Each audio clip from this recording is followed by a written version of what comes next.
नमस्कार दोस्तों, how are you all guys. I hope you are doing well.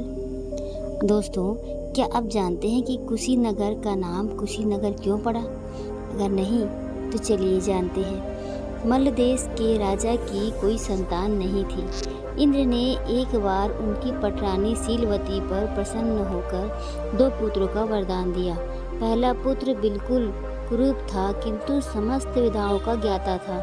दूसरा पुत्र बहुत ही खूबसूरत था किंतु बिल्कुल बुद्धिहीन था। कुश एक कुशाग्र बुद्धि का व्यक्ति था। वह जानता था कि उसकी खूबसूरती को देखकर कोई भी कन्या उसे विवाह नहीं करना चाहेगी। फिर भी शीलवती के आग्रह से उसने विवाह करना स्वीकार किया और प्रभावती नाम की एक बहुत ही सुंदर कन्या से उसकी माता ने उसका विवाह करवा दिया, जो सागल देश की राजकुमारी थी।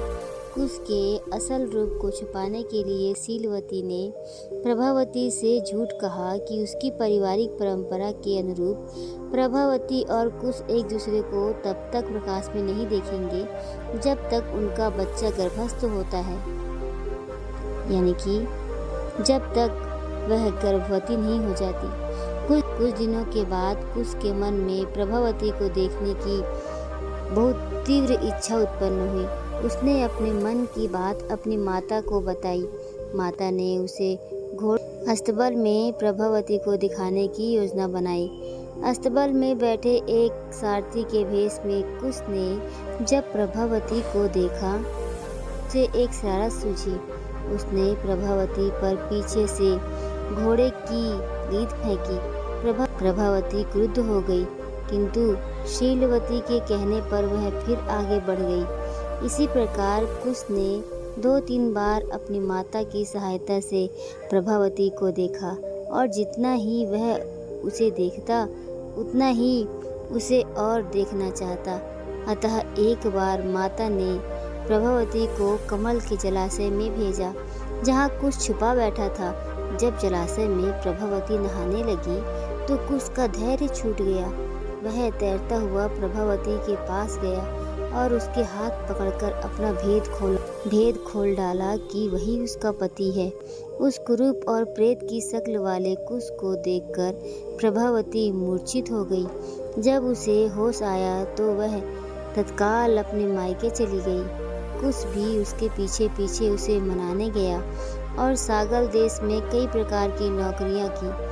जब वह टोकरी बनाने का काम करता था तो प्रभावती को अपना प्रेम संदेश टोकरी की कलात्मकता के साथ भेजता। कभी कुम्हार बनता तो कभी हाथों की कलात्मकता से अपना संदेश भेजता। फिर भी प्रभावती उससे घृणा करती रही। अंततः उसने प्रभावती के घर में रसोइये के रूप में काम कर हर किसी का दिल जीता। फिर भी प्रभावती उससे घृणा ही करती रही। एक दिन 8 देशों के राजाओं ने मिलकर सागल पर चढ़ाई की। तब कुश ने अपने ससुर के सामने प्रकट होकर सागल को बचाने का प्रस्ताव रखा। अपने जमाई राजा को वहां उपस्थित देख सागल राज बहुत प्रसन्न और आश्चर्यचकित हुए। जब उन्होंने कुश को अपनी पुत्री के प्रेम में हर प्रकार का संघर्ष करते देखा तो उससे वह बहुत प्रभावित हुआ। उसने प्रभावती को फिर अच्छी फटकार लगाते हुए कुश की प्रशंसा की। प्रभावती ने भी उस संकट की घड़ी में कुश के गुणों को स्वीकारा और सराहा भी। कुश के साथ फिर 8 राजाओं की लड़ाई हुई। कुश ने उन 8 राजाओं को पराजित कर प्रभावती की 8 छोटी बहनों का विवाह करवा दिया। फिर खुशी खुशी प्रभावती के साथ मल्ल देश को लौट गया। तभी से मल्ल देश का नाम उसी पराक्रमी राजा कुश के नाम पर पड़ा। माय डियर फ्रेंड्स, इस बात का ज्ञान कि कुशीनगर का नाम कुशीनगर क्यों पड़ा बहुत कम भारतवासियों को है। ऐसा इसलिए है क्योंकि वो पाली साहित्य नहीं पढ़ते और ये पाली साहित्य की कथा है। वैसे तो ये इतिहास की भी घटना है, लेकिन मैं कह नहीं सकती कि इतिहास में इसका वर्णन है कि नहीं। Thank you so much for watching this video my dear friends.